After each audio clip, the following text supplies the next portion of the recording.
Everyone, welcome to my channel. आज हम English का कुछ ग्रामर का रूल बताने जा रहा हूँ। यदि पास्ट में कोई घटना जारी है और उसी बीच कोई दूसरा घटना घटती है, तो जो पहले से जो घटना जारी है उसको पास्ट कंटिन्यूअस में बनाएंगे, और जो उस बीच घटना घट रही है उसको पास्ट इंडेफिनिट में लिख रहे हैं। जैसे देखिए, my friend came while I was talking to Ram. तो पहले से कौन काम हो रहा था? टॉकिंग टू राम, है ना। I was talking to Ram, पहले से घटना घट रही थी, मैं हो रहा था, और उस बीच में मेरा फ्रेंड आया।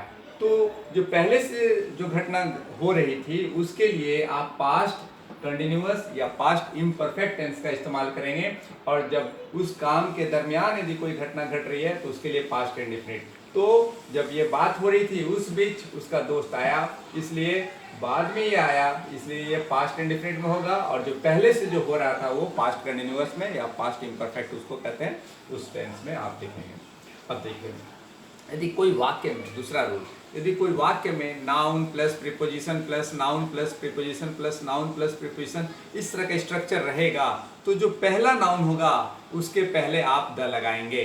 प्रीपोजिशन के पहले जो पहला नाउन होगा उसके पहले द लगाएंगे, सभी नाउन के पहले आप द नहीं लगाएंगे। जैसा कि सेंटेंस में देखिए, the boys of this school, है ना। तो देखिए यहाँ पर स्कूल भी नाउन है और बॉयज भी नाउन है और ये प्रीपोजिशन है, तो आप इस नाउन के पहले द नहीं लगाएंगे। ऐसा यदि और भी preposition plus noun preposition plus noun रहता तो सभी नाउन के पहले द नहीं लगेगा, केवल पहला नाउन जो होगा उसके पहले द लगेगा, ये रूल कहता है। रूल नंबर 3 देखते हैं हम लोग। आपसे यदि पूछा जाए कि हु और हुम में क्या डिफरेंसेज है, हु और हुम में क्या डिफरेंसेज है, तो हु बोलिएगा कि सब्जेक्टिव केस है। सब्जेक्टिव केस को नॉमिनेटिव केस भी कहते हैं। ये सब्जेक्टिव केस है और हर सब्जेक्टिव केस को एक वर्ब की आवश्यकता पड़ती है, उसको वर्ब की जरूरत पड़ती है, यानी हु वर्ब लेगा। और हुम क्या है? ऑब्जेक्टिव केस है, इसको वर्ब की जरूरत नहीं पड़ती है, ये वर्ब नहीं लेगा। तो हु और हुम में अंतर यही है कि हुम ऑब्जेक्टिव केस का काम करता है, हु सब्जेक्टिव केस का काम करता है। हु को वर्ब चाहिए, हुम को वर्ब नहीं चाहिए, क्योंकि ये ऑब्जेक्टिव केस का काम करता है। जैसे सेंटेंस है, I don't know who comes here, तो देखिए ये सब्जेक्ट हो गया, ये वर्ब हो गया। I don't know whom he has invited, तो देखिए ये ऑब्जेक्टिव केस हो गया, इसलिए इसको वर्ब नहीं चाहिए, और जितना सब्जेक्ट उतना ही वर्ब होना चाहिए। तो देखिए एक सब्जेक्ट है, एक वर्ब है, ठीक है। यदि आप यहाँ पर हु लिख दीजिएगा तो रॉन्ग हो जाएगा, क्योंकि फिर ये भी सब्जेक्टिव केस हो जाएगा और ये भी सब्जेक्टिव केस हो जाएगा, तो दो वर्ब की जरूरत पड़ेगी, और इस सेंटेंस में फिर आगे दो वर्ब है नहीं, इसलिए यहाँ हु का लिखना गलत हो जाएगा। यदि हम यहाँ हु के बदले में हुम कर दें तो ये वर्ब और ये ऑब्जेक्टिव केस ऐसा भी गलत हो जाएगा। तो हु और हुम में यही डिफरेंसेज है, हु को वर्ब चाहिए, हुम को वर्ब नहीं चाहिए। हु सब्जेक्टिव केस का काम करेगा, हुम ऑब्जेक्टिव केस का काम करेगा। अब देखिए, यदि पास्ट चौथा रूल देखते हैं। अब पास्ट में दो घटना घटी हो, मान लीजिए पास्ट में दो घटना घटी हो, तो जो पहले घटेगा उसके लिए क्या करेंगे? पास्ट परफेक्ट टेंस का इस्तेमाल करेंगे, और जो बाद में घटेगा वो उसके लिए पास्ट इंडेफिनिट का इस्तेमाल करेंगे। जैसे देखिए, he after he had reached the station the train started.